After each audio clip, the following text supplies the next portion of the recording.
हाँ जी, तो last time हम लोग पढ़ रहे थे इंडस्ट्री, राइट? इंडस्ट्री पढ़ रहे थे हम लोग।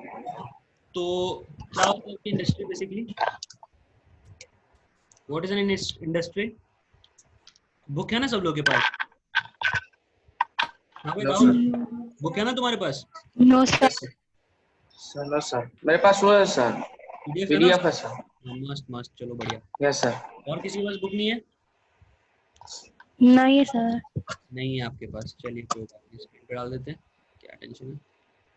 लीजिए आगे, दिख रहा है स्क्रीन पे? No sir. दिखेगा दिखेगा, एक मिनट रुक जाओ। हाँ तो भाई क्या होता है बेसिकली इंडस्ट्री, क्या होता है? डेफिनेशन लिखा था मैंने आप लोगों को। What is an industry? Industry is an economic activity help us in production of goods, extraction of mineral or the provision of services. हाँ, एक्सट्रैक्शन ऑफ मिनरल्स एंड दस प्रोवाइड्स अस सर्विसेज ना, और ऐसे करके हमें सर्विसेज प्रोवाइड करता है, right? दस, THUS, राइट? चलिए ठीक है, कितने टाइप की इंडस्ट्री पढ़ा था हमने बेसिकली? हाँ भाई ज्योति बताइए, कितने टाइप की इंडस्ट्री पढ़े थे हमने? सर इंडस्ट्री का क्लासिफिकेशन पढ़े थे। हाँ, कितने टाइप की क्लासिफिकेशन पढ़े थे हमने? Raw material, on the basis of raw material, ठीक है। Raw material, on the basis of raw material, हाँ, ownership, on the basis of ownership, और साइज, साइज भी पढ़ा था ना हमने? हाँ जी, साइज पढ़ा था। और क्या पढ़ा था? तो on the basis of raw material हमने कितने पार्ट में डिवाइड किया था इंडस्ट्री को? 4 based, mineral based, marine based and forest based. ठीक है। On the basis of ownership हमने कितने पार्ट्स में डिवाइड किया था? 4। ठीक है, कौन से? Private sector, public sector, joint sector and cooperative sector. ठीक है। हाँ भाई Sachin, on the basis of size हमने कितने पार्ट्स में डिवाइड किया था इंडस्ट्री को?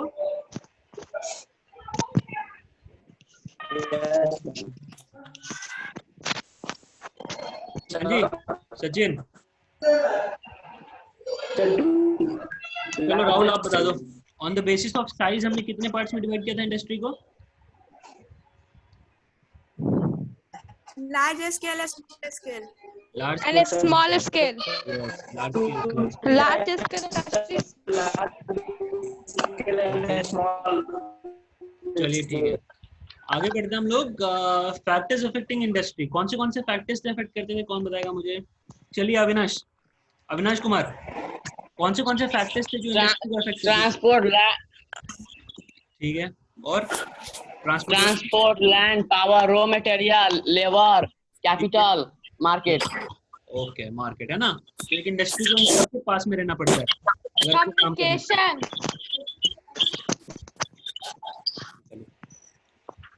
ओके, अब उसके बाद हमने पढ़ा था इंडस्ट्रियल रीजन्स। मैंने क्या बताया था आपको? इंडस्ट्रियल रीजन्स बेसिकली सारे इंडस्ट्री कहाँ होते हैं, ज्यादातर इंडस्ट्रीज? हाँ जी मेगा, ज्यादातर इंडस्ट्री कहाँ पे होते हैं? देखो मैंने आपको बताया रॉ मटेरियल मिलता है, जहाँ उसका रॉ मटेरियल मिलता है, और समंदर के पोर्ट पे ना, सी पोर्ट्स पे। हाँ, सी पोर्ट्स पे रहता है। पूछो क्यों? समुद्र के पास। समुद्र के पास होता है। देखो बेल्ट्स भी पढ़े थे हमने, देखो मुंबई पुणे क्लस्टर, मुंबई पुणे क्या है, वहाँ पे सी पोर्ट है। बैंगलोर तमिलनाडु रीजन है ना, हुगली रीजन, अहमदाबाद, समंदर के पास में रहता है बेसिकली। और मैंने आपको बताया था, ये देखो गुड़गांव, दिल्ली, मेरठ रीजन, ये इंडस्ट्री नहीं है। यहाँ पे क्या रहता है, IT कंपनीज होते हैं, जितने भी कंपनी होते हैं उनके जो हेड होते हैं कंपनी के, जो बिल्डिंग्स होते हैं वो यहाँ पे होते हैं, क्योंकि यहाँ पे जमीन सस्ते थे और लोग अच्छे थे, तो यहाँ पे क्या बने, सबके हेड ऑफिस बन गए। ठीक है, गुड़गांव, दिल्ली, मेरठ रीजन में। Yes sir. आप लोग कभी दिल्ली जाओगे तो देखना, गुड़गांव में ना बड़े बिल्डिंग मिलेंगे आपको, हर कंपनी के बिल्डिंग, एक्सिस बैंक की, HSB की बिल्डिंग, बहुत सारे बिल्डिंग्स मिलेंगे आपको। मतलब वो जो सारे कंपनीज है ना, उनके हेड ऑफिस वहाँ पे है गुड़गांव में। ठीक है, और वैसे जितने भी इंडस्ट्रीज होते हैं जो प्रोडक्शन करते हैं, वो सारे कहाँ रहेंगे? सी पोर्ट के पास में रहेंगे, समंदर के पास में। ठीक है। फिर मैंने आपको पढ़ाया था इंडस्ट्रियल डिजास्टर्स, इंडस्ट्रियल डिजास्टर पढ़ाया था ना। यस क्या होता है भाई इंडस्ट्रियल डिजास्टर?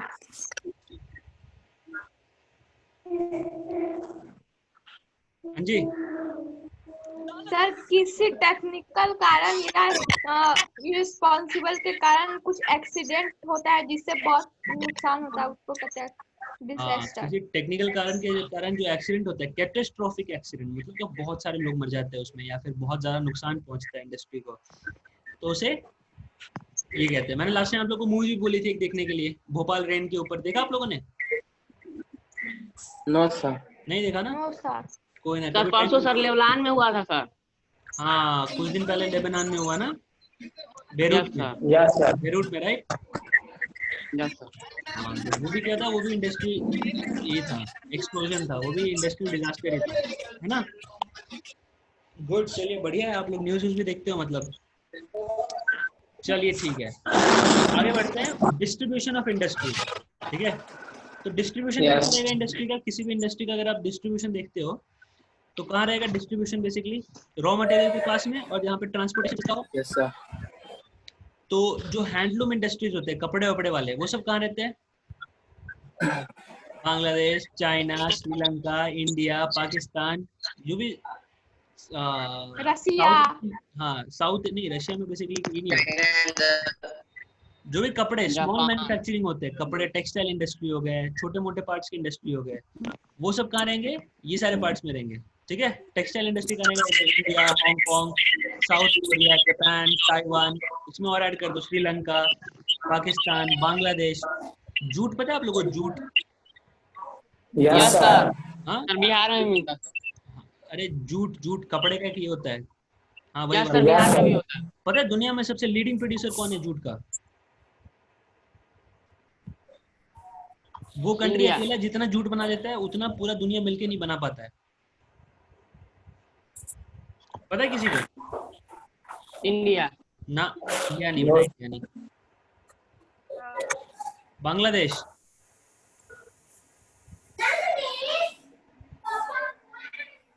समझ में आया? बांग्लादेश अकेले जितना जूट बना देता है ना, उतना पूरा दुनिया मिलके नहीं बना पाता है जूट। फुटबॉल खेले ना सबने? Football, football, yes sir. हाँ जी। पता है फुटबॉल्स कहाँ बनते हैं? Yes yes sir. Sir maximum football, मतलब मान के चलो 90% फुटबॉल कहाँ बनते हैं? बांग्लादेश हाँ, पता है किसी को? नो रसिया सर में। पाकिस्तान, पाकिस्तान में 90% फुटबॉल्स बनते हैं। आपको 90% जानते हैं कि आपको फुटबॉल जिसे खेला है वो पाकिस्तान में मैन्युफैक्चर होके आया था।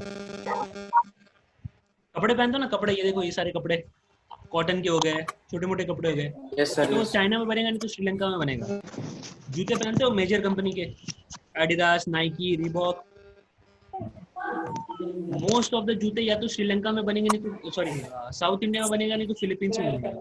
तो जो छोटे छोटे प्रोडक्ट्स होते हैं, छोटे छोटे इंडस्ट्रीज, टेक्सटाइल इंडस्ट्री होती है। सर आवाज कट रहा है सर। आवाज कट रहा है क्या? सर आवाज कट रहा है। एक मिनट रुक जाओ। यस सर अब आ रहा है आवाज? Yes sir. चलिए ठीक है, हमारा आवाज, बढ़िया बात है, ठीक है। तो हम बता रहे थे जो भी छोटे छोटे इंडस्ट्रीज होते हैं,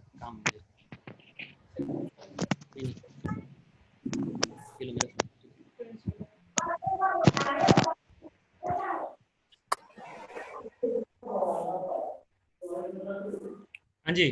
तो जो भी टेक्सटाइल इंडस्ट्रीज है, जो भी हैंडक्राफ्ट वगैरह होते हैं, ये सारे क्या साउथ ईस्टर्न पार्ट में होते हैं। Japan, south Korea, India, Bangladesh, Pakistan, Sri Lanka, ये सब कंट्रीज में। और जो भी मेजर कंपनीज होते हैं, जैसे स्टील इंडस्ट्री हो गया, आयरन इंडस्ट्री हो गया, ऑटोमोबाइल इंडस्ट्री हो गया। ऑटोमोबाइल पता है आप लोग को?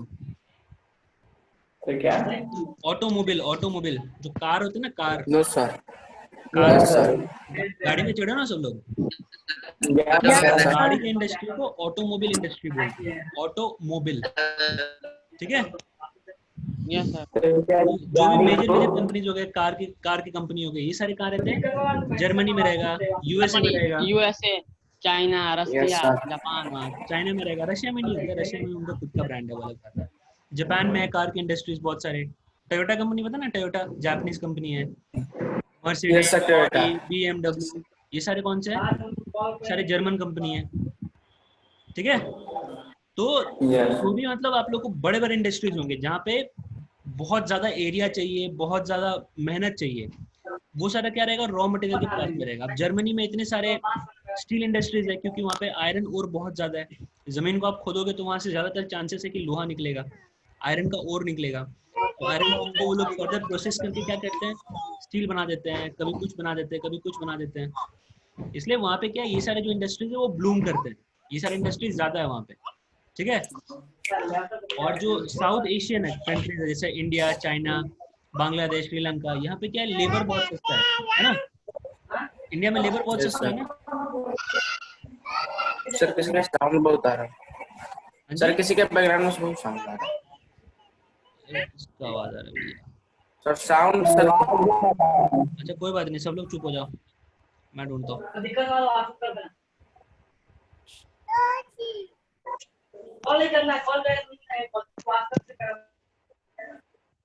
हाँ जी, तो जितने भी छोटे छोटे कंट्रीज है जहाँ पे लेबर सस्ता है, वहाँ पे क्या होता है, टेक्सटाइल इंडस्ट्रीज होते हैं। जहाँ पे रॉ मटेरियल मिलता है वहाँ पे क्या होगा, हैवी इंडस्ट्रीज में। सोनाली म्यूट कर लो बाबू आप।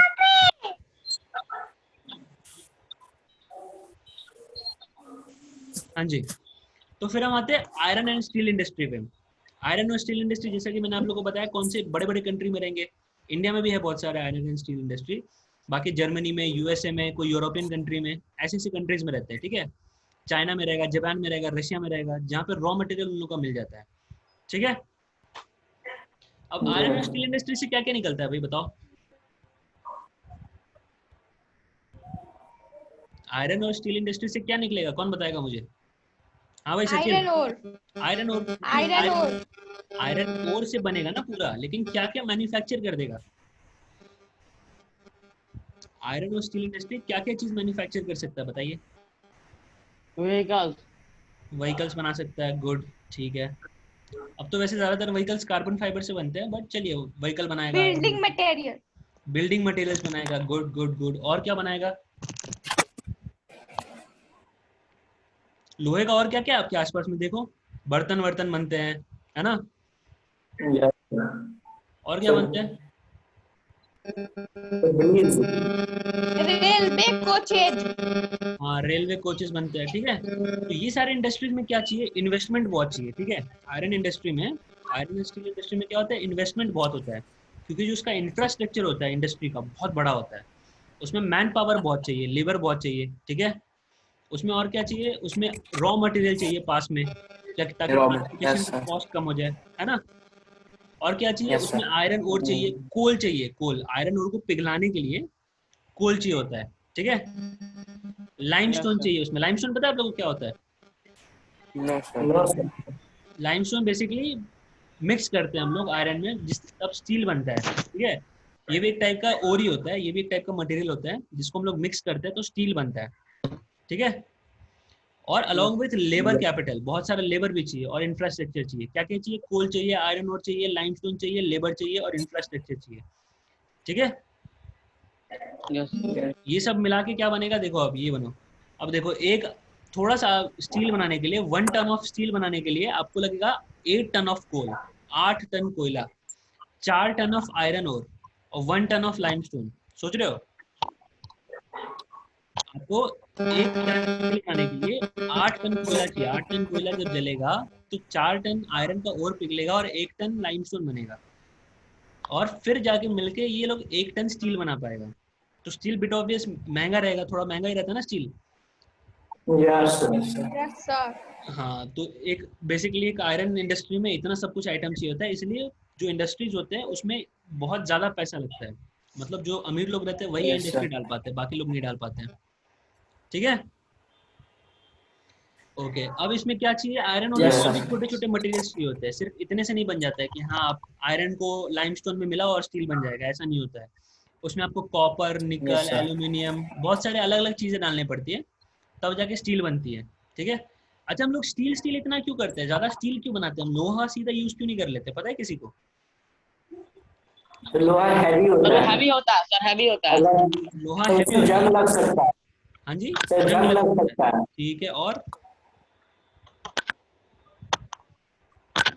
लोहा ब्रिटल होता है। आयरन जो है ना ब्रिटल होता है, मतलब क्या, जल्दी टूट जाता है वो। लेकिन स्टील क्या होता है, स्टील ड्यूरेबल होता है, ज्यादा समय तक चलता है ना, यस चलता है ना। चलिए ठीक है। यस। अभी यहाँ पे आप लोगों को बताया है कि 1800 एडी में स्टील इंडस्ट्री स्टील कैसे बनाना स्टार्ट किया लोगों ने। ये देखो, steel industry was located near raw material, power supply and running water. पहले तो ये सब नहीं थे, उतने ट्रांसपोर्टेशन वगैरह नहीं रहते थे। तो क्या रहता था स्टील का इंडस्ट्री, जहाँ पे रॉ मटेरियल मिले और जहाँ पे पानी मिले और जहाँ पे पावर सप्लाई मिले वहाँ पे बनेगा, ठीक है। बट ट्रेन वैन के बनने से, बड़े बड़े शिप्स के बनने से 1950 के बाद से क्या, स्टील इंडस्ट्री दूर दूर भी होने लग गया। पहले स्टील इंडस्ट्री क्या रहते थे, पानी के पास में रहते थे, पानी को पल्यूट कर देते थे। जो वाटर बॉडीज रहते थे, बड़े बड़े वाटर बॉडीज रहते थे, समंदर, रिवर, उस समय क्या साउंड करते कट थे। रहा है हाँ जी, आ रहा है आवाज? Sir, sound. यस सर, अब आ रहा है। अब आ रहा है ना। तो स्टील इंडस्ट्री क्या रहते थे, बड़े बड़े वाटर बॉडीज के पास में रहते थे, पानी के पास में, और उसे पल्यूट कर देते थे वो लोग, ठीक है। लेकिन फिर धीरे धीरे जैसे जैसे एडवांस हो गया, ट्रांसपोर्टेशन बढ़ गया, रेलवे वेलवे का आ गया, हर जगह से कनेक्शन हो गया, ट्रांसपोर्टेशन कॉस्ट कम हो गया, तो स्टील इंडस्ट्री फिर अंदर अंदर होने लग गया, सिटी के अंदर अंदर बहुत दूर दूर तक, ठीक है। अब देखो इंडिया में कौन सा आयरन, ये देखो इंडिया में हमारे पास ज़्यादा आयरन एंड स्टील इंडस्ट्री नहीं है, लेकिन हमारे पास रॉ मटेरियल है और लेबर भी सस्ता है, ठीक है। तो इंडिया में कहाँ कहाँ पे है, दुर्गापुर में है, उसके बाद जमशेदपुर में है, रॉकलेल, रॉकलेला, फिर बोकारो, बंगाल, झारखंड, उड़ीसा, छत्तीसगढ़, ठीक है। इंडिया में यस कहाँ सर। कहाँ पे है स्टील इंडस्ट्री का, बताओ कौन बताएगा मुझे। झारखंड, झारखंड में है, बहुत बढ़िया। झारखंड, चलिए ठीक, उड़ीसा, उड़ीसा, वेस्ट बंगाल, बांग्लादेश, बंगाल। बंगाल, छत्तीसगढ़, झारखंड, उड़ीसा, छत्तीसगढ़, छत्तीसगढ़। विजयनगर, विजयनगर स्टेट थोड़ा ना है, विजयनगर तो सिटी है। कर्नाटका, आंध्र हाँ, प्रदेश, आंध्र प्रदेश, तमिलनाडु, है ना। तमिलनाडु, तमिलनाडु, तमिलनाडु। तमिलनाडु। अच्छा ठीक है। आप लोगों को टाटा इंडस्ट्रीज पता है सबको, टाटा? यस सर, सबसे, हाँ, yes sir, yes sir, yes sir, सबसे क्या यस सर। पता है क्या सर, बोल रहे थे सबसे? सबसे पुराना इंडस्ट्री भारत का। हाँ, सबसे पुराना है ना टाटा बिरला। टाटा। तो टाटा टाटा बिरला आयरन उसका एंड स्टील मालिक है। कंपनी पता है इंडिपेंडेंस से भी पहले का है, 1907 में, ठीक है। उन लोगों ने स्टील इंडस्ट्री स्टार्ट कर दिया था, बिफोर इंडिपेंडेंस। इंडिपेंडेंस के भी पहले उन लोगों ने स्टार्ट कर दिया था, एक इंडस्ट्री डाल रखा था उन लोगों ने। साक्षी में, क्या है, एट साक्षी, नियर झारखंड में, ठीक है। करकाई, पहले तो झारखंड नहीं था ना, पहले तो बिहार ही था। टाटा इंडस्ट्री ने 1907 में, 1907 में इंडस्ट्री डाल रखा था, आयरन आयरन वाला, ठीक है, आयरन एंड स्टील इंडस्ट्री, ठीक है। यस फिर उसके बाद क्या हुआ, Sakchi was renamed as Jamshedpur. Jamshedpur पता है आप लोगों को, कभी गए हो Jamshedpur? No no sir, no sir. Jamshedpur को बोला जाता है कि टाटा का ना बर्थ प्लेस है वो, ठीक है। यस सर, बर्थ प्लेस मतलब क्या, वहीं से ओरिजिनेट होना स्टार्ट हुआ, वहीं से वो कंपनी बढ़ना स्टार्ट हुआ, ब्लूम हुआ वो। मतलब इस कंपनी, ये अकेले कंपनी ने इतना ज्यादा प्रॉफिट कमाया, इतना ज्यादा काम किया, इतना ज्यादा चीजें प्रोड्यूस की कि टाटा आज इतना बड़ा कंपनी बन चुका है, बहुत बड़ा। बहुत बड़ा कंपनी है, समझ रहे हो। यस सर, वहां पे इन लोगों ने क्यों डाला है, क्योंकि वहां पे क्या था, आयरन इंडस्ट्री, आयरन का ओर मिल जाता था इन लोगों को, ठीक है। वहां पे उन लोगों को रॉ मटेरियल मिलता था बहुत सारा, ये देखो यहाँ पे इन लोगों ने डाल रखा है, ये जमशेदपुर का ये डायग्राम है, ठीक है। टाटा स्टील वर्कर, अब ये देखो यहाँ पे क्या है, रेलवे का उन लोगों को ये मिल गया, रेलवे का मतलब ट्रांसपोर्टेशन उन लोगों को अवॉइड हो गया, ठीक है। ये इतने सारे मेन Yes, रोड्स sir. है जो इंडस्ट्री को ये करते हैं, कवर करते हैं, ये सारे मेन रोड्स है ब्राउन वाले, ये रेलवे हो गया। तो मतलब उन लोगों का क्या हुआ, ट्रांसपोर्टेशन सस्ता हो गया। जब ट्रांसपोर्टेशन सस्ता हो गया तो मार्केट के भी पास में जा सकता है और रॉ मटेरियल भी उस तक आ सकती है ना। रॉ मटेरियल भी आसपास में ही है, Yeah. वो लोग क्या करते हैं, रॉ मटेरियल का कॉस्ट अवॉइड कर देते हैं और मार्केट से भी पास में है, ठीक है। The place was nearly 32 kilometers away from Kalmani state on Bengal Nagpur railway line. It was basically क्या है कि मार्केट उसके पास में है, देखो यहाँ पे एज वेल एज कोलकाता, ये सब जगहों पे क्या जाती है, उसकी रॉ मटेरियल्स चली जाती है, रॉ मटेरियल्स जाने की वजह से उसको क्या मिलता है, सॉरी ये सब जगह पे उसके प्रोडक्ट्स चले जाते हैं, तो उसकी वजह से क्या मिलता है, उसको बड़ा मार्केट मिलता है, बहुत सारा मार्केट, जहाँ पे वो अपने प्रोडक्ट्स बेच सकता है ना, क्योंकि एक फैक्ट्री तो तभी चलेगा ना जब वो जो कुछ बना रहा है वो बिके, उसको मार्केट मिले तभी तो चलेगा। हाँ जी, इंडिया की कंपनी है दूसरे देश का। जोर से बोलो, क्या बोल रहे हो आप? सर इंडिया की कंपनी है दूसरे देश का। किसका कंपनी? जोर से बोलो, सुना नहीं दे रहा है। सर टाटा कंपनी इंडिया का। हाँ भाई इंडिया का है, बिल्कुल इंडिया का है, हाँ इंडियन कंपनी है, स्वदेशी है अपना, है ना। Yes sir. हाँ स्वदेशी। तो अब development of iron and steel industry open doors, उसके बाद क्या हुआ, धीरे धीरे उन लोगों ने बाकी चीजें भी बनाना स्टार्ट कर दी टाटा इंडस्ट्री ने इसी यहाँ पे, ठीक है। Agricultural equipments, machinery, tin pan, cable, wire, ये सब मतलब छोटा छोटा इंडस्ट्री उन लोगों ने बनाना स्टार्ट किया, लेकिन स्टार्ट उन लोगों ने किससे किया था? स्टील और आयरन इंडस्ट्री से, है ना। टिस्को बोला जाता है, Tata industrial steel corporation organisation, कुछ तो ऐसी है, उसका फुल फॉर्म पर लिखा हुआ है, आप लोग देख लेना एक बार, ठीक है। यस चलिए ठीक है। हाँ अब देखा, एक बात बताओ, दुनिया में, इंडिया में अगर जितने भी इंडस्ट्री है, जितने भी इंडस्ट्री बनते हैं, सब में तो रॉ मटेरियल क्या लगता है, सब बनाने के लिए, इंफ्रास्ट्रक्चर डेवलप करने के लिए तो आयरन इंडस्ट्री लगता है ना, आयरन एंड स्टील। बिल्डिंग बनाओगे तो उसमें क्या लगेगा, छड़ वड़ लगेगा तो उससे बनेगा, बड़े बड़े मशीन्स बनेंगे वो किससे बनेंगे, स्टील आयरन से बनेंगे, है ना। तो किसी भी कंट्री के ग्रोथ के लिए सबसे पहला इंडस्ट्री कौन सा होना चाहिए? Iron and steel industry. Iron steel industry. हमारे साथ भी वही हुआ है ना, इंडिपेंडेंस के पहले क्या हुआ, हमारे यहाँ पे खुल गया company iron and steel industry का। हमने क्या किया, उसके बाद धीरे धीरे वही उसी ने क्या किया, हर जगह फैलाना स्टार्ट कर दिया। उसने सबको मशीन्स बना के दिए, ये लीजिए या आप इससे सिलाई बुनाई का काम कीजिए, ये लीजिए आप इससे एग्रीकल्चरल प्रोडक्ट्स बनाइए, ये लीजिए आप इससे केमिकल्स बनाइए, है ना। तो उसने क्या किया, बाकी इंडस्ट्रीज को भी ग्रो करने में काफी हेल्प की आयरन स्टील इंडस्ट्री ने, जो हमारा टाटा वाला था, जमशेदपुर वाला, है ना। ठीक है, चलिए आगे बढ़ते हैं। Steel mill, secondary producers, rolling mills and industry mills, ठीक है। उसके बाद है पिट्सबर्ग, पिट्सबर्ग है इंपॉर्टेंट यूनाइटेड स्टेट्स, ठीक है। अब जैसा हमारे यहाँ पे जमशेदपुर था, वैसे यूनाइटेड स्टेट्स में भी एक जगह था पिट्सबर्ग, ठीक है। वहां पे भी क्या था, वहां पे भी ये सब चीजें ना बहुत पास में मिल जाती थी, उनका रॉ मटेरियल, आयरन का रॉ मटेरियल, आयरन ओर मिल जाता था। पिट्सबर्ग, ठीक है, यूनाइटेड स्टेट्स में, याद रखना आप लोग। वहाँ पे लेबर सस्ता था, कॉस्ट ऑफ ट्रांसपोर्टेशन इजी था, क्योंकि वहाँ पे एक ग्रेट लेक वाटरवे था, ठीक है। ग्रेट लेक वाटरवे की वजह से क्या था, उन लोगों का ट्रांसपोर्टेशन बहुत सस्ता था। मैंने आप लोगों को बताया था ना कि इंडस्ट्री जो होता है बेसिकली कहाँ होता है, समंदर या किसी वाटर बॉडी के पास में होता है, ताकि ट्रांसपोर्टेशन सस्ता हो जाए, है ना।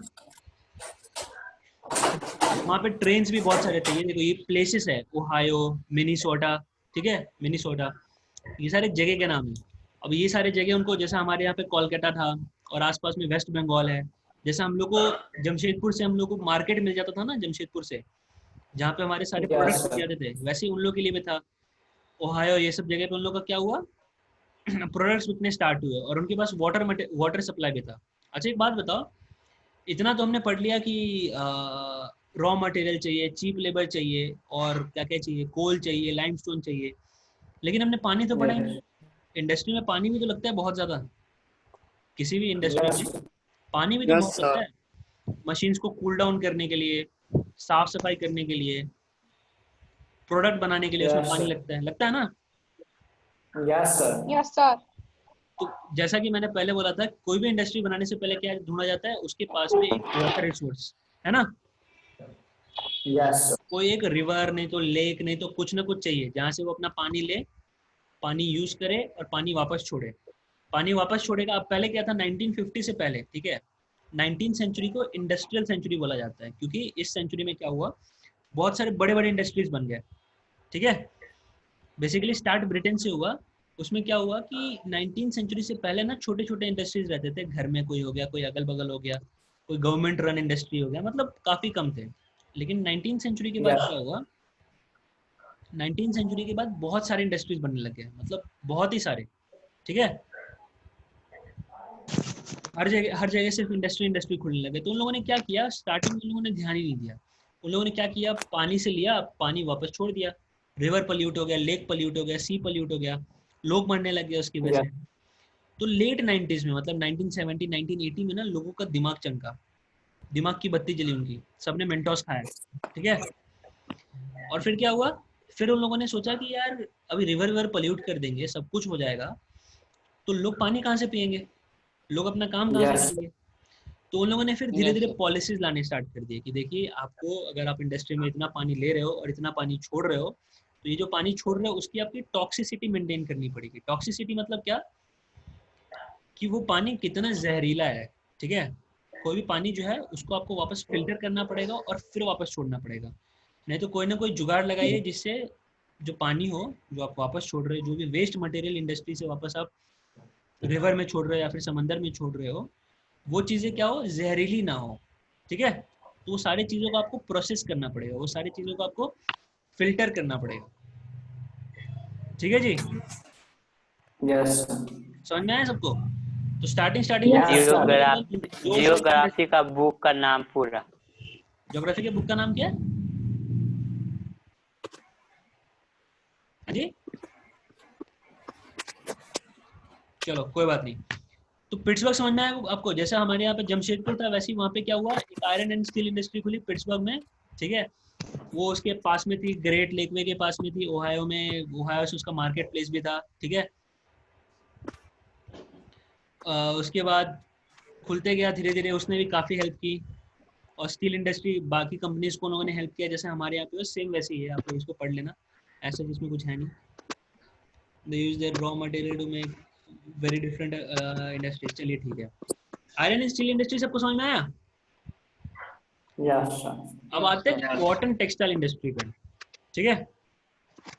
कॉटन टेक्सटाइल इंडस्ट्री, अब कॉटन से क्या क्या चीजें बनती है, कौन बताएगा मुझे। कपड़ा बनता है, और क्या क्या बनता है, कारपेट बनता है, और क्या बनता है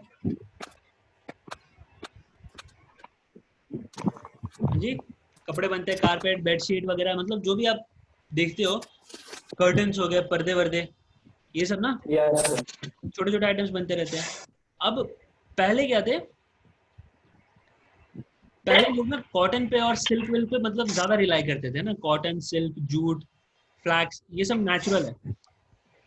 लेकिन अब क्या हो गया, अब मैनमेड भी बहुत सारे आ गए, ठीक है। नायलॉन हो गया, पॉलिस्टर हो गया, रायन हो गया, एक्रेलिक हो गया, ये सारे। अब देखते हो ना आप जब टी शर्ट वी शर्ट देखोगे, आप पीछे खोल के देखना, उस पर बहुत सारे टी शर्ट पे लिखा रहता है 100% कॉटन, बहुत सारे पे लिखा रहता है 60% कॉटन, 40% नायलॉन, 60% ये, 40% ये, 70% ये, 40% ये, ऐसा रहता है ना, कपड़ों के पीछे लिखा रहता है। ऐसा क्यों होता है, क्योंकि एक तो कॉटन महंगा आता है, पहली चीज। अब कॉटन महंगा क्यों आता है, क्योंकि कॉटन का जो कल्टीवेशन है, कॉटन प्लांट को उगाना बहुत डिफिकल्ट काम है। जरा सी भी बारिश आती है और कॉटन के जो प्लांट्स है वो तबाह हो जाते हैं, डिस्ट्रॉय हो जाते हैं।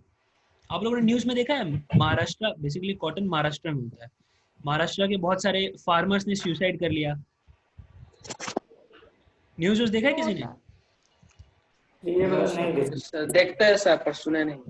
हाँ, तो क्या नो सर, नहीं देखे हो? अच्छा मैं बता देता हूँ आपको क्या होता है नो ना, सर, नो सर। हमारे यहाँ पे इंडिया में फार्मर सुसाइड बहुत कॉमन है। फार्मर लोग जो है, किसान लोग जो है, वो बहुत जल्दी सुसाइड करते हैं। बहुत जल्दी सुसाइड करने का रीजन ये है कि उनका पूरे साल भर का जो खर्चा है वो एक बार खाली प्लांटेशन पे उनका टिका रहता है, उनके पास और कोई सोर्स नहीं होता है। वो पौधे उगाते हैं, मतलब खेती करते हैं और उस पर डिपेंड रहते हैं।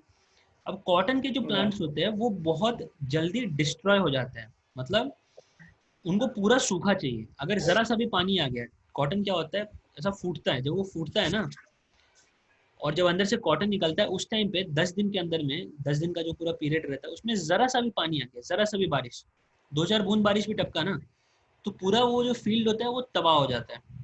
अब उन लोगों ने इतनी मेहनत की, 6 महीना 7 महीना मेहनत किया, वेट किया कि हाँ अब कॉटन फटेगा तो हम उसको कलेक्ट करेंगे और मार्केट में बेचेंगे तो हमें इतना पैसा मिलेगा। पैसा मिला ही नहीं, गवर्नमेंट की तरफ से उनको हेल्प नहीं मिला, तो क्या करते हैं, वो सुसाइड कर लेते हैं, ठीक है।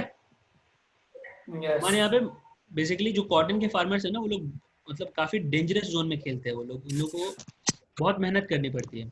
और इस सब की वजह से क्या है, कॉटन जो है ना, कॉटन की खेती लोग ज्यादा करना नहीं चाहते, प्रेफर नहीं करते हैं, क्योंकि वहाँ पे रिस्की है काफी बिजनेस। तो इसलिए क्या होता है, कॉटन की प्राइसेस धीरे धीरे बढ़ती जा रही है, कम नहीं हो रही है। ठीक है, इसलिए क्या होता है, हमने मैनमेड रॉ मटेरियल्स निकाल दिए, जैसे नायलॉन हो गया, पॉलिस्टर हो गया, अब हम इन सब के भी कपड़े पहन लेते हैं। ठीक है। अच्छा एक बात बताइए, कॉटन से महंगा कौन सा ये है? सिल्क। हाँ सिल्क महंगा है ना, सिल्क और महंगा होता है, यस सर। क्योंकि वो सिल्क वर्म से निकलता है, उसको निकालना और डिफिकल्ट काम होता है। यस। ठीक है। हाँ। तो मैं बता रहा था आप लोगों को कि एक हुआ था 18th सेंचुरी में इंडस्ट्रियल रेवोल्यूशन। ठीक है, 18th-19th सेंचुरी में क्या हुआ था, इंडस्ट्रियल रेवोल्यूशन, मतलब हर जगह बड़े बड़े कंपनीज खुलने लग गए थे। उसके पहले तक क्या था कि कॉटन जो थे ना, लोग घर पे बुनते थे। याद है आप लोगों को, गांधी जी चरखा से बुनना स्टार्ट किए थे, यस सर। है ना, यस सर। इंडिपेंडेंस के टाइम पे उन्होंने बोला था स्वदेशी अपनाओ, बाहर के कपड़े मत यूज करो, खुद बनाओ अपने कपड़े। तो वैसे ही क्या, वो तो हम लोग ब्रिटिशर से खरीदते थे ना, हम लोग अंग्रेज से कपड़े खरीदते थे। उससे पहले क्या थे, हम लोग खुद के कपड़े खुद बुनते थे। ठीक है, छोटे छोटे कंपनीज रहते थे, छोटे छोटे। अभी एक गांव हो गया, एक गांव में एक आदमी कपड़े बना रहा है, वही पूरे गांव में बांट रहा है। अब वो ज्यादा कपड़े बना नहीं पाएगा, या फिर घर में अपने अपने कपड़े खुद बना रहे हैं वो लोग। ठीक है, लेकिन इंडस्ट्रियल रेवोल्यूशन के बाद क्या हुआ, जब बड़े बड़े कंपनीज आ गए तो उन लोगों ने क्या किए, लार्ज स्केल पे कपड़े बनाना स्टार्ट कर दिए, कपड़ों का कॉस्ट कम हो गया। ठीक है, और बड़े बड़े जो ये हो गए मशीन आ गए कपड़े बनाने के लिए। उन लोग को आयरन एंड स्टील इंडस्ट्री से मशीन क्या आ गया, कॉटन में आ गया मशीन, वो वहाँ पे यूज हुआ और उसने क्या किया, बहुत सारे कपड़े बना दिए। अब मैंने आपको बताया था कि कौन से कंट्रीज थे जहाँ पे ये कॉटन इंडस्ट्री बहुत होगा, बताइए, सोच के बताइए। तो बांग्लादेश। इंडिया, बांग्लादेश। बांग्लादेश में इंडिया, जूट बहुत होता है। बांग्लादेश, पाकिस्तान, पाकिस्तान, हाँ India, Russia, Pakistan. America, America, Japan, China, Japan, USA. Brazil. ठीक है, और जापान, यूएसए, चाइना, इंडिया, है ना। यूरोप में भी सर बहुत सारे कंट्री हैं। अभी मैंने आपको बताया कि कॉटन का प्लांट जो है वो बारिश में बहुत जल्दी डिस्ट्रॉय हो जाता है। तो कॉटन ऐसे कोई भी कंट्री में नहीं होगा जहाँ पे बारिश जापान। ज्यादा होती है। ठीक है, कॉटन ऐसे कोई भी कंट्री में नहीं होगा जहाँ पे बारिश ज्यादा होती है। यही रीजन है कि ब्रिटेन में, इंग्लैंड में कॉटन नहीं होती, क्योंकि वहाँ पे बारिश कभी भी हो जाती है, एक दिन में एक बार बारिश होना ही है, उनका फिक्स रहता है, समझे। तो जब ब्रिटिशर्स आए हमारे यहाँ पे इंडिया में, तो उन्होंने देखा कि यार यहाँ पे तो क्लाइमेट सूटेबल है, यहाँ पे कॉटन उगा सकते हैं। तो उन लोगों ने क्या किया, हमसे कॉटन उगाए, हमारे कॉटन अपने देश ले गए, वहाँ पे कॉटन के कपड़े बनाए और हमें वापस बेच दिया महंगा करके रेट। समझ में आया? उन लोगों ने ये चीज़ की वैल्यू समझी कॉटन की। ये देखिए, अब यहाँ पे आप लोगों को दिखेगा कि कौन से जगह पे कॉटन उगता है। ये देखो, इंडिया में उग रहा है, साउथ में उग रहा है, यहाँ पे ये भी इंडिया का पार्ट है, ये पाकिस्तान में उग रहा है। ठीक है, सर ये यूरोप इधर, का बहुत सारा। हाँ यूरोप में बहुत सारा हो रहा है, यहाँ पे काफ़ी कम है वैसे, ब्रिटेन में उतनी होती नहीं है। अमेरिका में देखो, नॉर्थ, ये अमेरिका में होगा, ये मेक्सिको में हो रहा है, कनाडा में हो रहा है, ये ब्राजील, देखो ब्राज़ील में हो रहा है ना। Sir Brazil, Brazil. हाँ ये देखो ब्राज़ील में हो रहा है, ये देखो साउथ अफ्रीका में बहुत कम है, ना के बराबर, एक यस क्वार्टर सर। का ये है। ये सारे, ये देखो जापान में हो रहा है बहुत सारा, एशिया में है थोड़ा बहुत, है ना। ये देखो कोरिया वोरिया तरफ हो रहा है। ये सारे जगह पे क्या होता है, कॉटन उगता है काफी। ठीक है, ओके ओके ओके ओके। तो इसमें यही है कि पहले क्या थे, पहले कॉटन से हम लोग खुद से बनाते थे, फिर उसके बाद धीरे धीरे क्या आ गए, कंपनीज आ गए बड़े बड़े, वर्ल्ड वाइड क्वालिटी डिजाइनर्स, और उन लोगों ने क्या किया, लार्ज स्केल पे सस्ते कपड़े बनाना स्टार्ट किए। जब हम लोग खुद से हाथ से बनाते थे तो क्या रहते थे, कपड़े महंगे रहते थे, क्योंकि प्रोडक्शन कम रहता था। अब एक बात बताओ, यस सर। एक आदमी है जो दिन में सिर्फ 10 कपड़े बना पा रहा है, तो उसका प्राइस थोड़ा ज्यादा रखेगा ना। वही चीज अगर इंडस्ट्री में एक दिन यस। में 10,000 मिल रहा है, तो वो चीज का प्राइस क्या हो जाएगा, कम हो जाएगा। तो जब बड़े बड़े इंडस्ट्रीज आ गए तो क्या हो गया, छोटे छोटे जो वर्कर्स थे उन लोगों को काफी कंपटीशन मिला, वो लोग ज्यादातर सर्वाइव नहीं कर पाए, छोटे छोटे इंडस्ट्रीज, उन लोगों ने अपना बिजनेस चेंज कर दिया। ठीक है, ऐसे मुंबई में पहले टेक्सटाइल मिल्स थे बहुत सारे, अभी तो काफी कम हो गए। मुंबई में पहले टेक्सटाइल मिल्स थे बहुत सारे, तो इंडस्ट्रियल रेवोल्यूशन के बाद टेक्सटाइल मिल भी बंद हो गए। कुछ जो बड़े बड़े लोग थे उन लोगों ने क्या किए, अपने फैक्ट्रीज डाल दिए बड़े बड़े, बाकी जो छोटे छोटे थे उन लोगों ने क्या कर दिया, टोटली बंद कर दिए। अभी आप लोग एक काम कीजिए, अभी अपना क्लास का टाइम हो गया लगभग खत्म, ठीक है, आप लोग कॉटन इंडस्ट्री एक बार पढ़ के आइए पूरा, और ऊपर से स्टील इंडस्ट्री भी, ठीक है। Yes sir. इसमें ऐसा कुछ नहीं है, आपको बेसिकली समझ में आएगा कि कहाँ कहाँ पे कौन से इंडस्ट्रीज है, यस सर। ठीक है। Yes sir. चलिए ठीक है, कॉटन इंडस्ट्री और स्टील इंडस्ट्री पढ़ के आइए। देखिए कितना है इसमें आगे बाकी।